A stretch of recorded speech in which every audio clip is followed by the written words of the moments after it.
नमस्कार, मैं अनिल पुसतकर स्वागत करता हूं आप सबका। आज बात करते हैं गणपति विसर्जन की। गणपति विसर्जन हम पितर में कर रहे हैं। सारी दुनिया में कहीं नहीं होता होगा गणपति विसर्जन पितर में जो हमारे यहां होता है।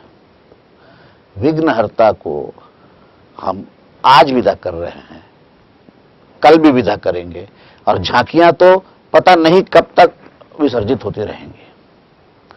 एक तरफ हम कहते हैं कि पितर में ये शुभ कार्य होने नहीं चाहिए, दूसरी तरफ हम पितर में गणपति विसर्जन कर रहे हैं। फिर अगर गणपति की जो स्थापना की जो पद्धति है या जो परंपरा है उसे हम देखें तो वो लोकमान्य तिलक ने आजादी के संघर्ष के समय सार्वजनिक गणेश बैठाने की परंपरा शुरू की थी। महाराष्ट्र से शुरू हुई परंपरा वहां से सारे देश में गई।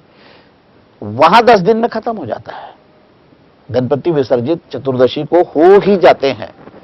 बंबई जैसे शहर में जहां पर व्यवस्था करना बहुत कठिन होता है, जहां पे लाखों का हुजूम उमड़ पड़ता है, जहां 30-30 लाख 40-40 लाख लोग जो समुद्र किनारे इकट्ठा हो जाते हैं, वहां विसर्जन चतुर्दशी को हो ही जाता है। चतुर्दशी यानी चतुर्दशी।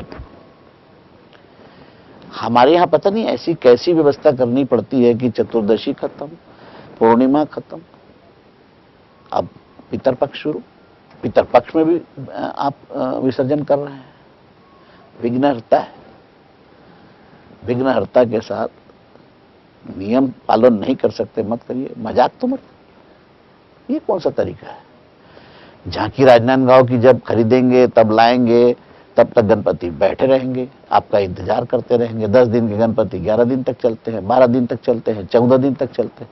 माने गणपति के टाइम की वैल्यू नहीं है, आपके पैसे की वैल्यू है, आपकी झांकी की वैल्यू है, आपकी प्रतिष्ठा की वैल्यू है।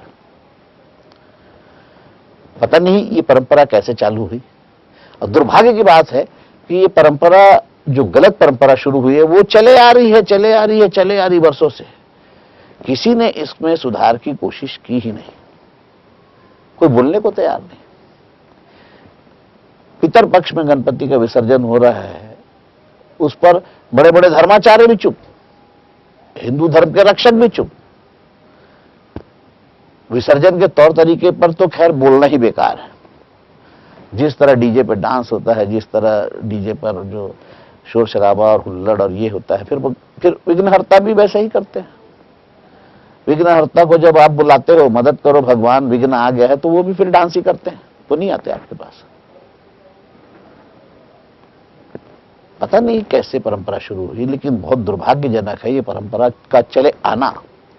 और उस पर ना कभी किसी ने सोचा, ना कभी किसी ने बोला, बस हम करते आ रहे हैं साल दर साल, साल दर साल।